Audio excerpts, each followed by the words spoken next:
Good morning, good evening to Philippines, to the world. Ayan. Ako'y gagaba ng ubi jam. Ayan. Masarap kainin ang ubi jam pero talaga naman pag pagluluto ay naku, mahirap. Sobrang sobrang mahirap. Lalo na pag ikay naghahalo-halo na. Mabigat sa kamay. Yan. Sinilaga ko muna yung dalawang ubi lang yan. Kasi mahirap na pag damihan ng pag maramihan na, nako talaga naman, yung paggadgad lang dyan talaga. Yan. Yung dalawang ubi, nilaga ko na yan, tapos balatan, yan, umuusok pa kasi mainit. Kailangan ang pagbalat, talagang tanggalin yung medyo matitigas pa. Hindi yung talagang pinakabalat lang ang tanggalin, kundi pati yung kasunod ng pinakabalat, yung matigas-tigas yan. Kailangan tanggalin kasi pag hindi mo tinanggal yan, ang ubidya mo magaspang. Mayroong parang buhangin. Kaya kailangan tanggalin lahat. Isagad mo sa pinakalaman na. Yan. Umuusok. Kasi mainit pa yan. Bagong laga lang yan. Pinahinga ko lang ng mga ilang siguro minuto bago ko hinati ko yung dalawang ubi, naging apat na hati-hati. Yan. Ganyan ang paggama ng ubi jam. Yan ang unang pangalawang proseso na yan kasi yung una nilalaga. Tapos pangalawa, balatan. Yan. Kailangan balatan natin ng maigi para walang matigas na masali sa paggadgad. Kasi gagadgarin pa yan. Kasi sa pag pinipisil-pisil mo sa pangpisil, mahirap. Kaya, ayan, gadgarin ko yan mamaya pagkatapos ng magbalat. Nandyan muna tayo sa pagbabalat. Ayan. Habang nagbabalat, shout out sa lahat ng sumusuporta sa akin. Maraming salamat po sa inyo at Merry Christmas sa inyong lahat. Ayan. Hindi ko na lang isa-isahin kasi pag ini-isa-isa ko, marami. Tsaka hindi ko na natatandaan yung iba. Basta lahat ng sumusuporta sa akin, maraming salamat. At inuulit ko po, Merry Christmas. Yan, pinagawa muna nila ako ng ubizam bago ako umuwi. Kasi uuwi ako ngayon, 24. Doon ako magpapasko sa pamilya ng aking anak. At ang aking New Year naman doon sa pamilya ng asawa ko. Ganyan ang buhay may asawa. Hati-hati. Iba yung sa Christmas, iba yung sa New Year. Kaya ayan, ang buhay may asawa. Yan. Tapos na akong nagbalat. Dito na naman tayo sa, ayan na ang apat. 1, 2, 3. Yan.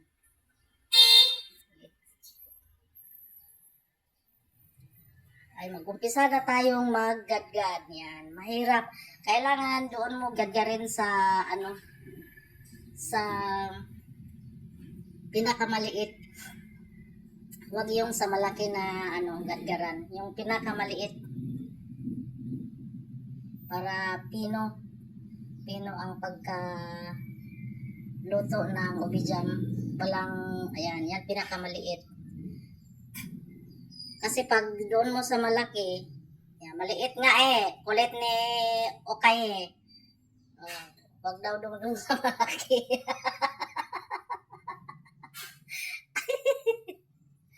Yan. Mag-umpisa na tayong maggadgad. At bawat isa ng gagadgarin, aabutin ka pa ng dyan. Halos kalahating oras. Kasi hindi mo pwedeng idiin. Kasi pag idiin mo, para bang pinipilit mo silang lalabas. Malalaki din. Kaya kailangan yung normal lang ang paggadgad. Para smooth ang ating ubijam. Yan. Tatagalan tayo nito. sa paggatgad. Ayan. At ngayon, dahil nagagadgad na naman ako, shout out kay Friendship Vlog. Ayan. Maraming salamat yo sa iyong suporta. Ayan.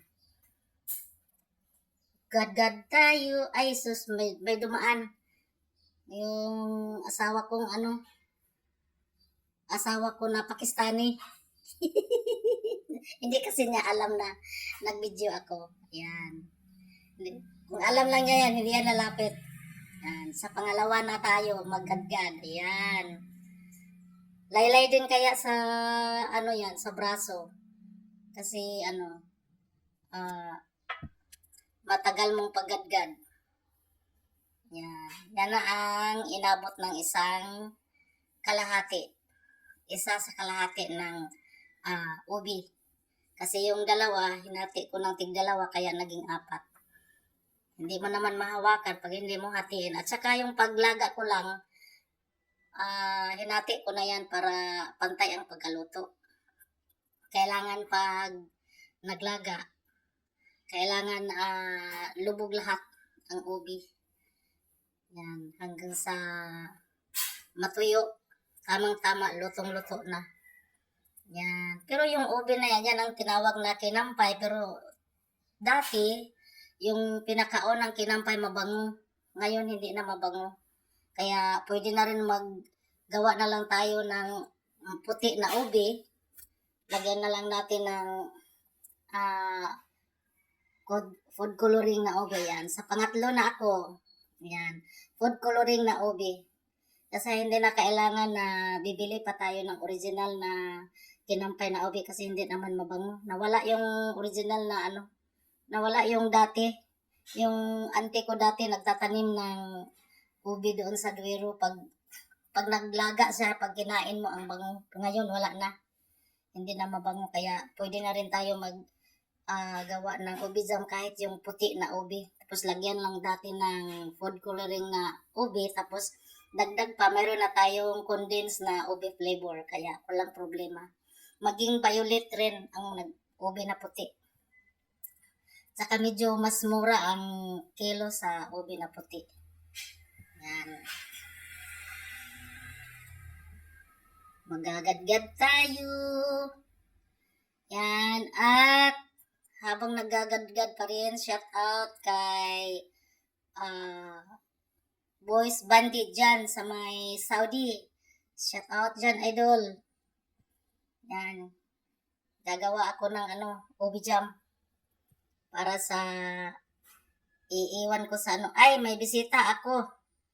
Ay, may bisita akong kaibigan na bata. Yan, laging pumupunta talaga sa akin yan. Lalambing sa akin yan. Pag alam niya na nandyan ako, yan, pupunta yan. Pag wala ako, nagtatanong kung saan si Ate Inday. Yan. Yan ang aking bisita. Habang nagagadgad, padaan-daan na lang. Yan. Tinatanong kasi niya ako niyan kung ano ang gagawin ko. Kaya sabi ko, ubi jam. Kasi pinagawa na nila muna ako bago ako uuwi. Kasi uuwi ako doon sa sa Ubay. Hi, princess! My little friend. Ayan. Hi.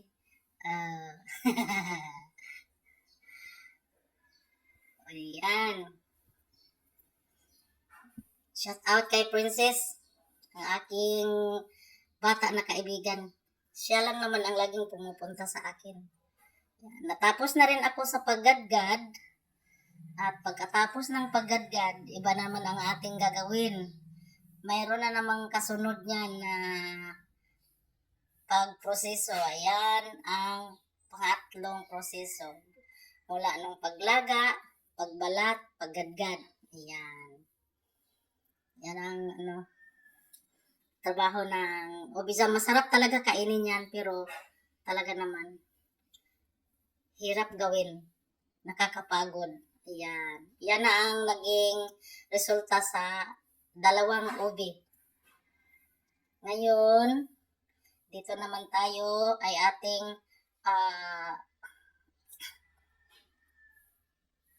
isusukat natin kung ilang tasa para malaman natin sa pag ano ng ingredients. Yan, kasi 4:1 yan. Yan. Kailangan sukatin kung ilang tasa para malaman mo kung ilang sukat ang tubig at white sugar ang ilalagay mo. Yan. Ating sukatin. Ay nako, oso dito sa Bohol, ang ubo, sipon at hilanat. Buti na lang yung hilanat ko kagabi nawala. Ininuman ko ng biogesic, pero yung ubo, excuse me po, na nagpapaiwan. Yung sipon ko isang gabi lang nawala. Kailangan kasi inuman kaagad ng kalamansi.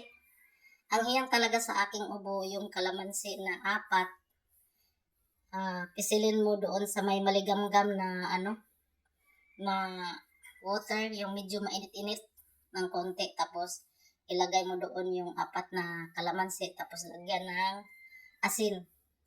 Yan ang hiyang talaga sa ubo ko.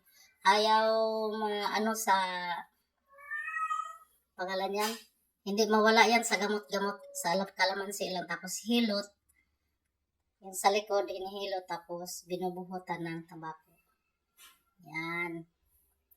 Yan ang naging resulta. Ilang cup yan. Yan, kalahati lang yung pinakahuli. 1, 2, 3, 4, 5, 6, 7, 8, 9, 10, 11 at kalahati. Yan. 11 and 1/2 cup. Yan ang naabot sa aking 2 ubi na ginagyan. Ngayon, dito tayo sa tubig. Kung ilang cup ang gagamitin natin kasi 4:1. So, dahil 4 yun, 4, 8, 12. 3 cup na water. Tapos 3 din cup na white sugar. Yan. Ating halo-haloin hanggang sa maging syrup ng kaunti. Hindi naman yung syrup na syrup. Yung kakaunti lang na syrup. Yan. Basta matunaw na lahat para pantay ang pag hinalo mo, pantay ang tamis. Kasi wala na yung namumuo na sugar. Lahat sila tunaw. Kailangan yan. Yan.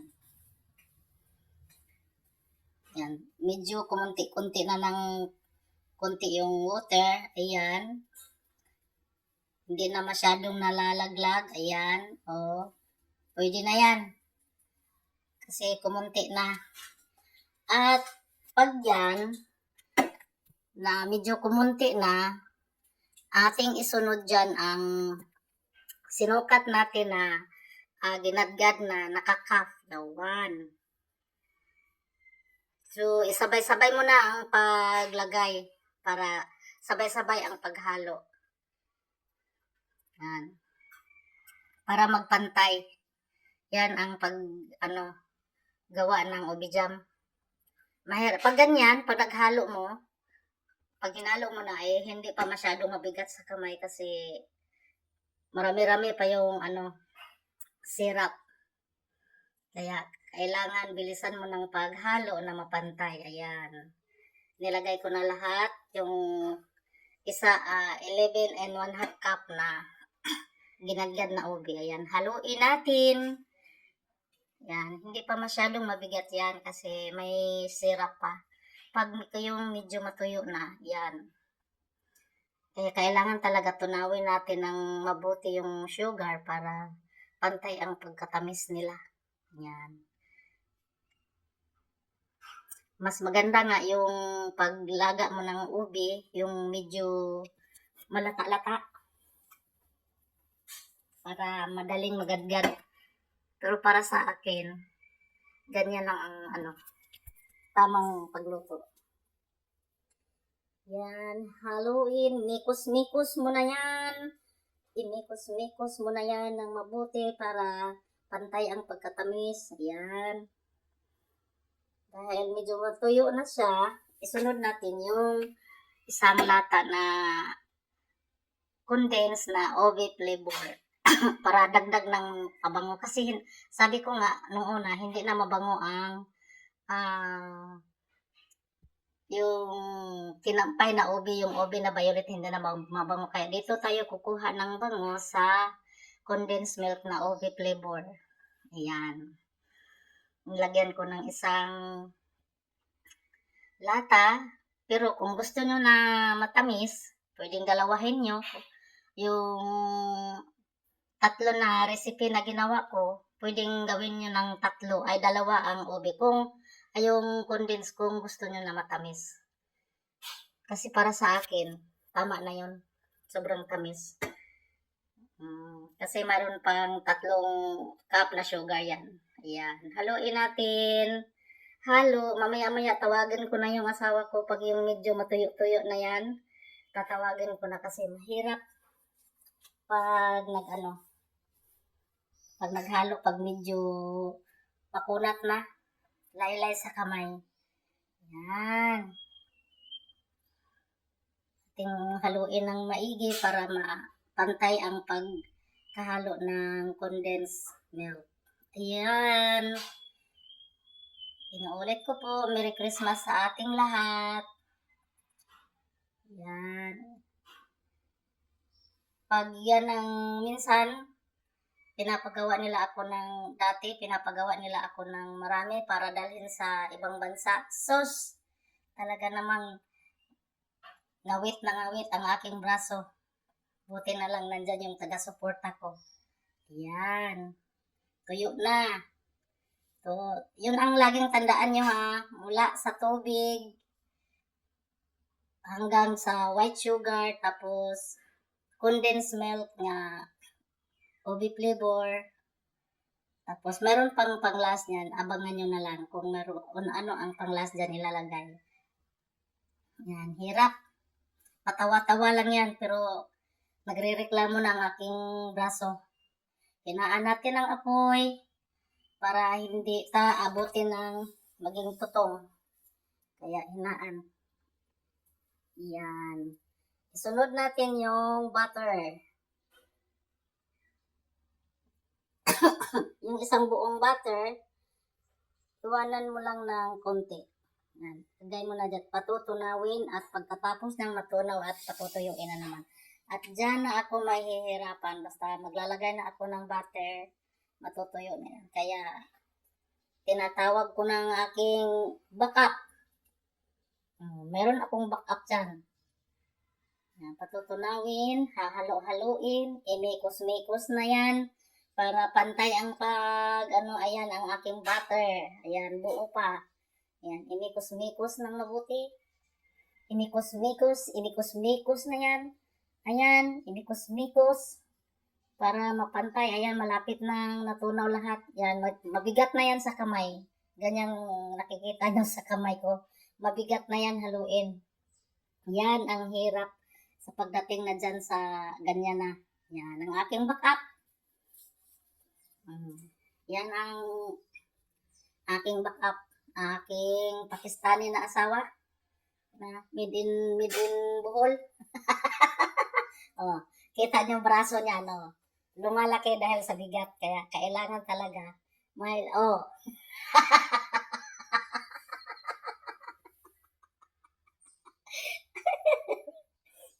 Kailangan talaga may lalaki na maghahalo. Kasi kapareho din yan sa excuse me po. Paggawa ng kalamay, mahirap ka. Yung sa kalamay talaga naman mahirap. Mas mabigat pa ang sa kalamay pag hinahalo mo. Ayan. Mikos-mikos mo yan, my dear. Ayan. Mikos-mikos mo nang mabuti. Ang aking Pakistani. Ayan. Bayaan mo na yung ako dyan kasi hinanaan ko. Ayan o. O diba makikita nyo na matigas na, mabigat ng haluin yan o. Ayaw nang humiwalay sa sandok. Dapat kasi ang ginagamit ko dyan, yung sandok na kahoy. Kaso nawala. Yung mas maganda yung sandok na kahoy na malapad. Yan o, makikita nyo, mabigat talaga haluin. Imikos-mikos mo na yan, my dear. Ayan. At maraming salamat po sa inyong pagsuporta sa akin. Thank you for watching. I love you all and Merry Christmas. Ayan. Medyo malapit na yan. Talaga namang buong-buo na ayaw nang niwalay sa sandok. Talaga namang kumapit na ng mabuti. Ibig sabihin yan, malapit na. Ayan na. Oh, ayan na ang resulta ng aking ubi jam. Yan, 4 na tab at mayroong pang maliit na ano. Pero hindi magkapareho ang tab dyan. Mayroong malalim, mayroong mababa lang. Ayan. Yan ang aking ubi jam with topping cheese. Ayan, thank you for watching and I love you all and Merry Christmas. Bye!